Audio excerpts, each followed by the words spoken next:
Welcome, Rich Hoops pod fans. The Denver Nuggets may have been the most disrespected, overlooked first seed that I probably remember. I went back and checked the championship odds before this year's playoffs, and even after all they accomplished during this regular season, Denver, they were ranked around 5th, 6th by most sized odds, at least for me going into this year's playoffs, especially in the West. It was extremely tough to make a confident prediction because everything felt wide open. It didn't really feel like it was a crystal clear favorite. The Suns were 8-0 with Book and Tease, so out of respect of what that duo could possibly be, they were naturally finals favorites. I even picked up the Lakers. They were on this 180 season turn around with the moves they made at the deadline, so out of respect for LeBron, they had to at least be mentioned. The Clippers, even with the playoff concerns. With Russ, they still had Kawhi playing incredible basketball heading into the playoffs, so they had to be at least respected. The defending champion Warriors, they were one of the best home teams all year. They had still never lost a series in the West since becoming a dynasty, and we knew if they got in there, going to at least knock on that championship door. I clearly highly overrated Memphis, but I thought they'd be semi-dangerous in the West. But they just weren't the team that was actually the best team in the conference all year. Definitely in my eyes, at least, they were vastly overlooked, and yes, by me as well. I can admit that I remember when the trade deadline first took place and it completely rocked the NBA world when Key got traded. It literally didn't sleep. It would never forget that, but most of the sites that posted winners and losers list, they had Denver as losers, not because of anything Denver did wrong per se, but the conference they sat on top of had just significantly gotten better with Kevin Durant coming back to the conference and Kerry being welcome to the conference, and the moves the Lakers had just made it look like, okay, the once looking smooth route to the finals, Denver had just got a lot more bumpy. That was the overall perspective at that specific time. I remember in March, and I won't lie, I thought like this too when the Lakers were making their postseason push.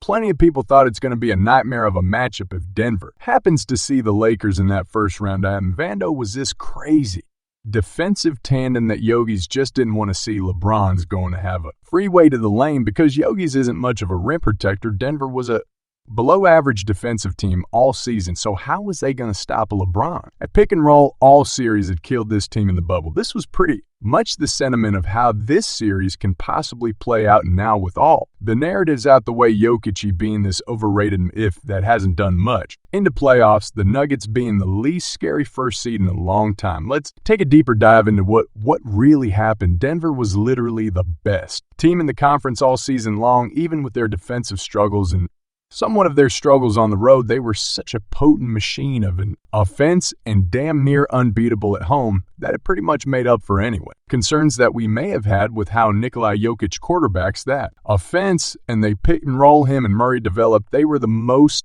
balanced offense all year. They were top 3 in true shooting percentage. They were the only team that was top 5 in field goal percentage, 2-point percentage, 3-point percentage, and assists. They had no players average event a 30s usage rate. In fact, all of them held the ball for around the exact same percentile. They had no one player shoot more than 16 times a night. Their best player, who's insanely efficient, didn't even lead them in field goal attempts. Nikola Jokic was only one of 3 players in the history of the sport top average at least 24 points while shooting under 15 times a game. They had 4 players average over 16 points a night. They had 6 players average at least double figures, and most importantly, they have the most reliable superstar in the entire NBA. When you actually look at the regular season, there were teams that were more dominant than the Denver Nuggets, even in their conference. Look at the top 5 teams as far as point differential, even as great as Denver. Was there not there? But out of all those teams that's actually ahead of Denver, they all have stars that kind of got exposed in playoffs. Jason's hit them. And Jaylen Brown, they're talented, but they're not consistent, reliable superstars.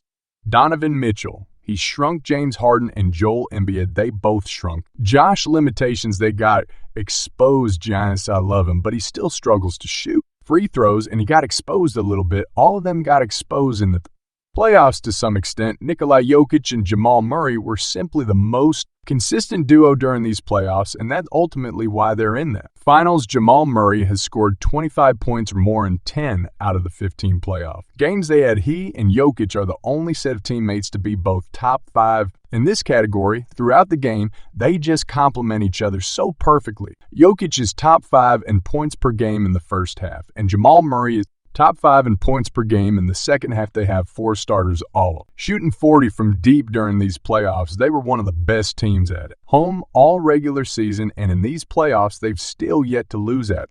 Home during these playoffs, they have 6 players averaging an efficient 12 points. At night, they were the most balanced offense in the regular season, and they're the most balanced offense in the playoffs. They're second in true.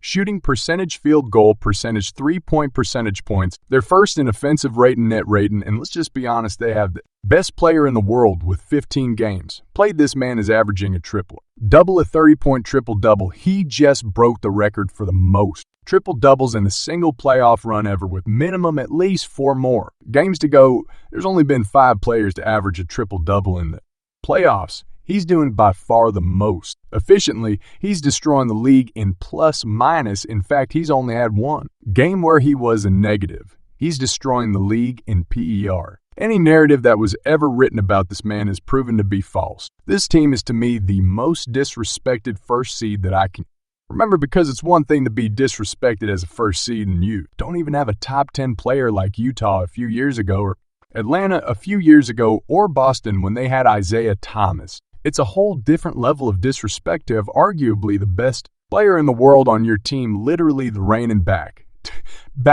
MVP on your team, be completely healthy and pretty deep and still not really get recognition as favors the last 2 MP years. Nikola Jokic played on inferior teams because of injuries. As soon as they became whole again, he had his team to the finals. Not only did he get his team to the finals, he went through the 2 teams that got the most recognition for their move at the deadline, making them so supposedly dangerous. I had my doubts about this team, mainly because of the competition, but this team and that guy and that duo, and I even like the coach, it's special.